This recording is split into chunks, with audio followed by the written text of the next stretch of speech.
going to talk about the back of the guitar, the construction style for the back of the guitar. There's a couple of ways you could build the back of a guitar. One of them would be with solid wood like this guitar, where you take a board, you take it to a bandsaw or a resaw, and you cut a thin slab off it, you cut another one off, and then you pull those open like pages of a book, join them together at the middle, and you have this solid wood back. It's a really neat way, very traditional way to build a guitar. And typically you'd put braces on it, you kind of tune it for the right structure, and that works pretty good. A layered wood back is a little different in that you take a piece of wood, a log or just a board, and you shave layers off instead of saw them off.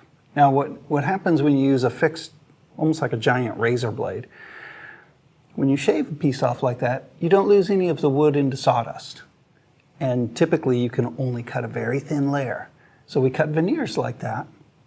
For a layered wood guitar, that I would take 3 layers of that wood, sometimes a different one in the middle, and I would lay them up, glue them all together. And so I have a back that's about the right thickness for a guitar back, but it has a different set of characteristics because typically the center layer would be glued up with the grain orientation 90 degrees to the outside faces.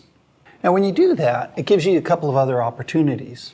So for the back of a layered wood guitar, you could either make it just barely arched or totally flat or pressed into a more extreme arch, almost like an archtop guitar. Now when you press in a shape that has an arch, like a violin or cello or archtop guitar kind of a shape, that dome is a lot stronger than it would be if it was a flat piece, so much so that you don't really even need back braces on it. You have the exact kind of structure that you want just from the shape of the guitar back. So it's a real interesting way to build a guitar. In a way, it reminds me of the archtop guitars that I love to build, where I might start with a thick block of wood and carve an arched back, carve the inside, just like you were building a cello or a violin. An archtop guitar back doesn't have any braces, even though that's solid wood. It's due to the shape of it. So when you look at something like a GS Mini or a 100 series guitar, you flip it over and you take a look at that and you see this gently kind of domed thing. That dome is what's given the structure to the back of the guitar. For that reason, you don't need back braces.